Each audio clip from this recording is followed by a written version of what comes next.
জীবনে যদি কখনো দেখেন কাছের মানুষ দূরে সরে যাচ্ছে, বেঈমানি করছে, দুই নাম্বারই করছে, চোখ উল্টাই ফেলছে, আপনি বুঝে নিবেন আল্লাহ তাআলা আপনাকে দুনিয়ার আসল চিত্র দেখাচ্ছে।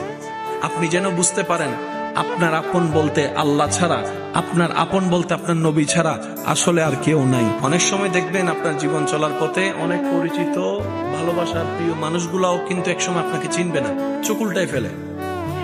বিশেষ করে আপনার যখন দুঃখের কষ্টের সময় যাবে, মনে রাখবেন ভালোবাসার সাথে শ্রদ্ধার সাথে বলে যায়, জীবনের কোন পরিস্থিতিতে যদি এই দৃশ্যটা আপনার সামনে আসে, আপনরাই দূরে সরে যাচ্ছে, মনে রাখবেন আপনার আল্লাহ আপনার উপর দয়া করা শুরু করেছেন। সুবহানাল্লাহ।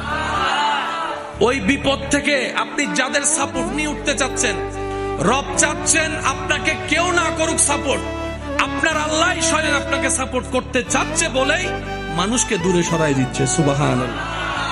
জীবনে যদি কখনো দেখেন কাছের মানুষ দূরে সরে যাচ্ছে, বেঈমানি করছে, দুই নাম্বারই করছে, চোখ উল্টাই ফেলছে, আপনি বুঝে নিবেন আল্লাহ তাআলা আপনাকে দুনিয়ার আসল চিত্র দেখাচ্ছে।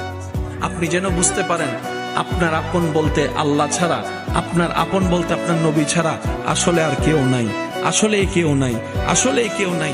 আপনার ভালোবাসার অধিকার পাওয়ার একমাত্র আল্লাহর আছে, স্রষ্টা হিসেবে নবীর আছে। আপনার উম্মত হিসেবে আপনি ভালোবাসবেন আপনার নবীকে, আপনি আল্লাহকে ভালোবাসবেন, আপনার নবীকে ভালোবাসবেন। এই বুঝটা দেওয়ার জন্য আল্লাহ অনেক সময় দুনিয়ার এই বাস্তবতা আমাদের সামনে এনে দেয়। আল্লাহ তাআলা আমাদের সবাইকে বুঝার আমল করার তৌফিক দান করুক। আমিন।